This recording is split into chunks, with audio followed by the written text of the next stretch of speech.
The following account was transcribed by Father Calixto Ibarra of the Mission of St. Thomas, Tangi Atoll, Marshall Islands, in the autumn of 1954. The envelope containing these pages was discovered among the mission's archived correspondence in 1987 and passed to maritime researchers through channels that need not be detailed here. Father Ibarra's own fate is consistent with what he describes. I have been trying to write this for 6 days. Each morning I sit at this desk with the paper in front of me and I find that my hands do not move and my mind goes somewhere else entirely. Somewhere quiet and without edges, and when I return to myself an hour has passed and the paper is still blank. I have been a priest for 31 years. I have sat with dying men and listened to confessions that would make lesser people abandon their faith entirely, and I have never had difficulty finding words afterward. I am finding difficulty now. I am going to write it anyway. I am going to write it because I believe, as of this morning, that my difficulty is not grief and not shock and not the ordinary human resistance to cataloging terrible things. I believe something knows I am about to put these words down and is making it hard. I believe this because I am a man who has spent 31 years learning the difference between one kind of difficulty and another, and this particular difficulty has a quality I recognize. It is the quality of being watched. I am going to write it anyway. Whatever is watching can watch. Hendrik Maar appeared at my door on the 14th of September. He was 63 years old, though he looked older, the way men look older when they have been carrying something that was too heavy for a long time. He was Dutch, with good English, and he had been trying to reach this particular island for 11 months, working his way across the Pacific on whatever vessels would take him, looking, he said, for a priest who would listen without immediately calling a doctor. I told him I would listen. I should describe him more carefully because his appearance is part of the account. He was not a man who had been drinking or who showed the ordinary signs of mental collapse. His hands were steady. His eyes were clear. He spoke in complete sentences with the precision of someone who had been rehearsing this conversation for years, which he had. What was wrong with him was subtler than instability and more difficult to name. It was the quality his face had in repose, when he was not actively speaking, when he thought I wasn't watching, of a man sitting in a room that he knew to be empty but could not entirely believe was empty. He checked the corners, not constantly, not in a way that interrupted conversation, but regularly, the way a person with a bad tooth touches it with their tongue, not because they want to confirm the pain but because the absence of confirmation is worse. He had not slept well in 7 years. This was evident. We sat in the church because it was cooler than my rooms and because Hendrik said he preferred it. He said he had been inside a great many buildings in the past 7 years and none of them had felt safe, and the church felt, if not safe, at least honest about what it was. He talked for 3 days, not continuously. We stopped for meals, for sleep, for the hours when the words ran out and we simply sat. But when he talked I wrote, and what follows is as faithful a reconstruction of his account as my memory and my notes allow. He had been the radio operator aboard the Ourang Medan. He told me the ship's registered name was not its real name, and its registered cargo was not its real cargo. And he did not tell me what the real cargo was because he said it didn't matter, and I believe him. What was in the hold is not the point of the story. The point of the story is what came for it. He said, "You have to understand the Strait of Malacca in the early morning. The water is a specific color before sunrise. Not dark exactly, more like the color of something that hasn't decided what it is yet. And the sound carries differently in those hours. You can hear engines you shouldn't be able to hear, voices from ships that aren't close enough to have voices. It's a peculiarity of the air there, and the crew knew it, and nobody thought about it. The ship had its own sounds. Every ship does. You learn them the way you learn the sounds of a house you've lived in long enough. The specific knock of the engine at certain speeds, the way the hull spoke when the current changed, the particular creaking of the third step on the companionway that everyone had learned to step over. I had been aboard for 9 months and I knew all of it. I knew which sounds were right and which sounds meant something needed attention. That morning everything sounded right. That's what I want you to understand. There was nothing wrong with the ship in the minutes before it began. The air was warm and slightly damp the way it always was in the strait before sunrise. The frequency I was monitoring was quiet. Someone in the galley was moving around. I could hear the specific sound of the coffee pot being set on the burner, which meant it was Peter, who always had coffee before his watch ended and always set the pot down too hard because he was half asleep. These are the things I remember. The ordinary sounds of a ship being a ship. We had a dog, a small terrier the captain had kept for 6 years, and who had sailed more miles than most men. She was not a nervous animal. She had been through weather that sent experienced sailors below, and she had simply sat on the deck and watched it with mild interest. I mention this because of what happened to her that morning. I was at my station. It was perhaps 5 in the morning. The strait was doing what it does in those hours. That particular resonance. Sounds from everywhere and nowhere. I was monitoring frequencies, not expecting anything. The dog was in the corridor outside my station, which was where she often slept. She began to bark at approximately 5:15.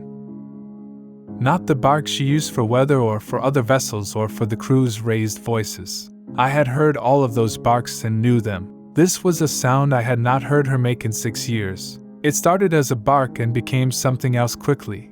Something that had no name I can give it. A sound a dog makes when it has understood something that its nature is not equipped to understand. It lasted perhaps 4 seconds, then it stopped. The silence after it was different from the silence before it. He paused here for a long time. He looked at his hands on the table between us. When he continued, his voice had changed in a way I noticed but cannot precisely describe. Flatter, more careful, the voice of a man reading from a document rather than remembering.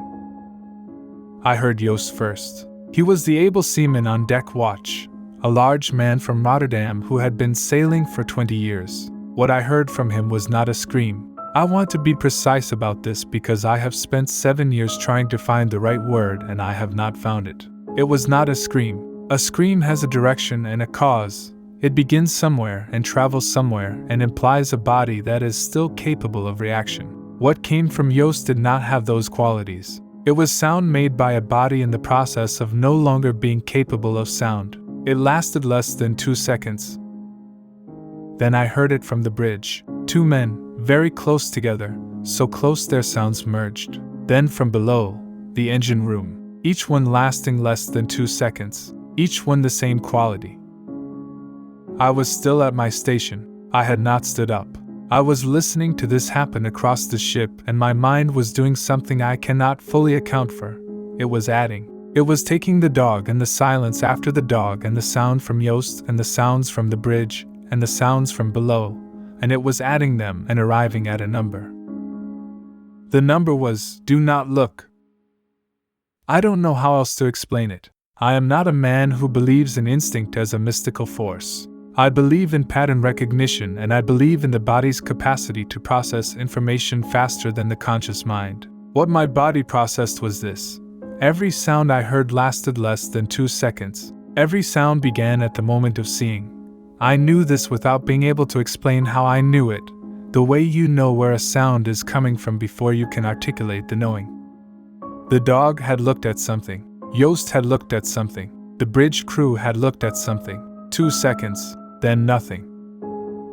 I reached into the drawer of my station where I kept a length of cloth I used to cover equipment during cleaning. I folded it. I pressed it against my eyes and I tied it behind my head. It was not a considered decision.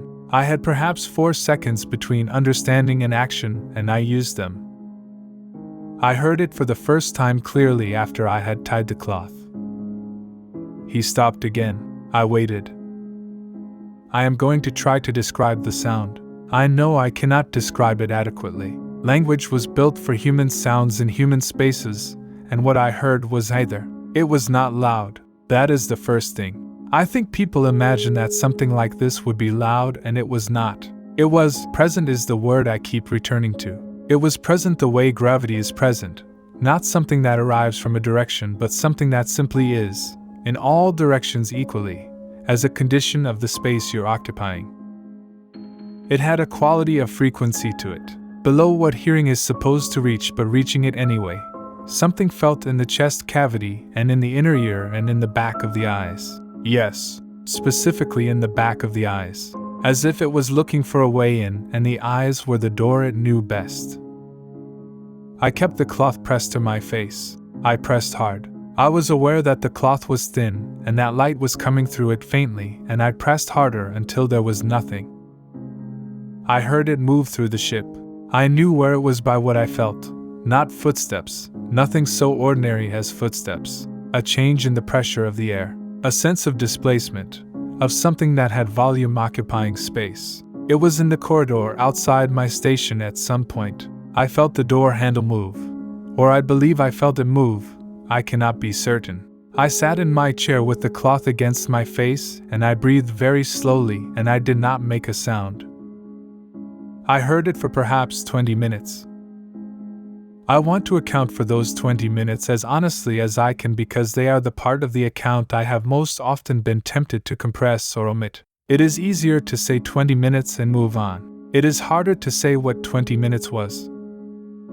The first thing that happened after the cloth was secure was that I became aware of my breathing. Not because I was breathing wrongly, but because in the dark behind the cloth, with the frequency pressing in from everywhere, my breath was the only sound I was certain was mine. I counted my breaths for a while. I reached 47 and stopped counting. At some point during those 20 minutes I heard Peter in the galley. Not the sound I had heard before, the coffee pot, the ordinary sounds of a man half asleep making coffee. A different sound, the same 2 seconds, the same quality of a sound that has stopped being made by something capable of making it. The coffee pot went after, a clatter, and then nothing. I had liked Peter. He was from Groningen, which is where my mother was from, and we had talked about that once. I counted my breaths. It moved through the ship methodically. I understood this from what I felt. The pressure shifting, the displacement of air moving from stern to bow in a pattern that was deliberate. It was not wandering. It was covering the ship the way you cover a room when you are looking for something. Station by station, deck by deck. The sounds came as it went, each one brief, each one the same, each one a person I had worked alongside for 9 months completing their last action. When it reached my corridor, I held my breath entirely. The door handle moved. I am certain of this. Not violently. There was no rattling, no force. It moved the way a handle moves when someone tests it gently, checking whether a door is locked. My door was not locked. Radio stations are not locked. I had never had reason to lock it in 9 months. The door did not open. I do not know why the door did not open. I have thought about this for 7 years and I have 3 possible explanations and I believe none of them completely. The first is that it could not open a door, that its interaction with physical objects was limited in ways I don't understand. The second is that it knew I was there and was not interested in me, for reasons I also don't understand. The third is that it was interested in me and chose not to enter, which is the explanation that has kept me awake the most nights. The pressure moved on. I heard the last sounds from the forward hold, then nothing. I heard it for perhaps 20 minutes. Then it was not there. I knew it was gone the same way I had known where it was, by what the air did without it. The air became ordinary air again. The pressure normalized. The frequency stopped. Whatever the back of my eyes had been feeling, they stopped feeling it. I sat for another 2 hours before I removed the cloth. I want to be precise about those 2 hours also. I was not frozen. I was not in shock, or not only in shock. I was waiting. I was waiting because I had no way of knowing whether the absence I felt was permanent or temporary, whether it had gone or whether it had simply become still. I was not going to remove the cloth until I was as certain as I could make myself that the frequency behind my eyes had fully stopped. The ship was very quiet. Ships are never truly quiet when they are running. The engine alone fills a space that you don't notice until it's gone. The engine was gone. The ship was moving on its own momentum, which would not last. In the silence I could hear the water against the hull and the sound of the strait in the early morning doing what it always did, which was carry sounds from ships too far away to be heard. At some point the sun came up. I could tell through the cloth. The thin darkness behind it became a slightly warmer darkness. I counted my breaths. I reached 312. When I removed the cloth, I kept my eyes on the floor of my station first. The floor was unchanged, then the wall, then the door.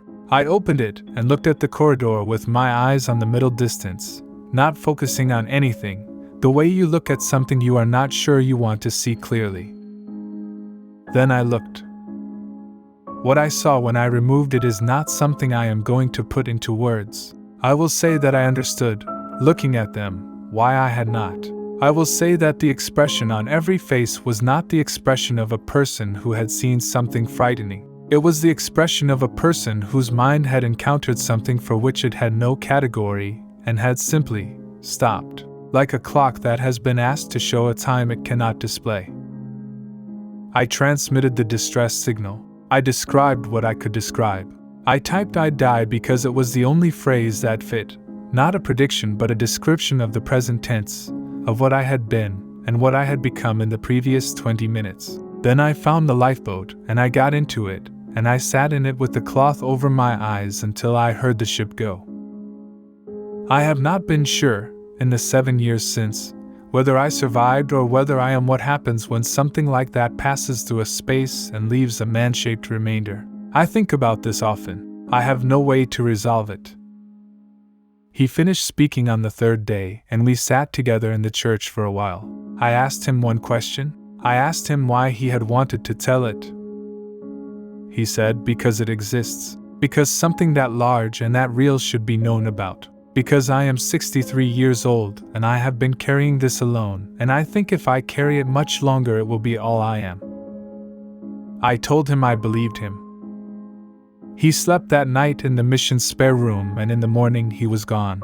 I assumed he had left before I woke. It was not until the afternoon that I found him in the church, in the chair where we had been sitting, and understood that he had not left. His face was turned toward the church's east window. His expression was one I recognized. I had just spent 3 days being given the vocabulary for it. I have been trying to write this for 6 days. I am writing it now. I am writing it because it exists, and because something that real should be known about. I am aware, as I write this final line, of a quality of pressure behind my eyes that I do not know how to account for. I am going to stop looking at the page now.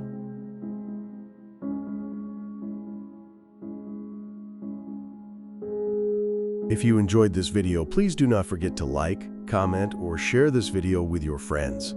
Subscribe to our channel to hear more stories like this one.